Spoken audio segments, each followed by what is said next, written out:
বন্ধুরা 2025 সালে দাঁড়িয়েও এখনো পাওয়া যাচ্ছে 10 টাকায় 10টা ফুচকা, আবার 10 টাকায় 15টা ফুচকা।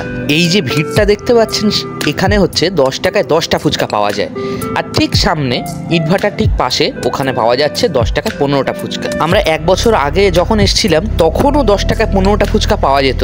এবার এই 10 টাকায় 10টা ফুচকা এখানে পাওয়া যাচ্ছে, শুনেছি এর টেস্ট নাকি আরও ভালো।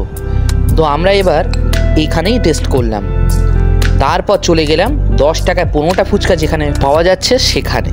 এখানে একদম প্রিন্ট আউট করে টাঙিয়ে রাখা 10 টাকায় 15 পিস টক ফুচকা।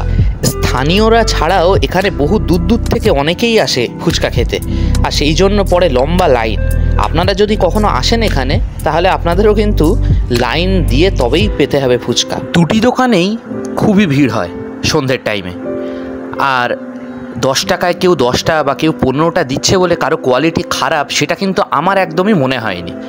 এটা প্রত্যেকের পার্সোনাল চয়েস বা পার্সোনাল টেস্ট বলতে পারেন, যার যেটা ভালো লাগে। তবে আমার কিন্তু দুটোই খুব ভালো লেগেছে। জায়গাটা হলো হামাদামা কেবিএফ ভাটার একদম পাশে। আমরা গেছিলাম বাইকে, তো আমাদের বাইকে তেলের হিসাব যদি করতে যাই তাহলে দেখা যাবে যে আমাদের স্থানীয় 10 টাকায় যে 7টা বা 6টা দিচ্ছে সেখানে খাওয়াই অনেক সেফ। মানে আপনারা যদি হিউজ অ্যামাউন্ট ফুচকা খান তবেই লাভ হবে। যদি অল্প বিস্তর খেতে যান তাহলে হিসাব করে দেখা যাবে যে এখানেই বরং খরচা বেশি হয়ে গেছে। তো যাই হোক, ভিডিওটি কেমন লাগলো অবশ্যই জানাবেন। সবাই ভালো থাকবেন, সুস্থ থাকবেন, বাই।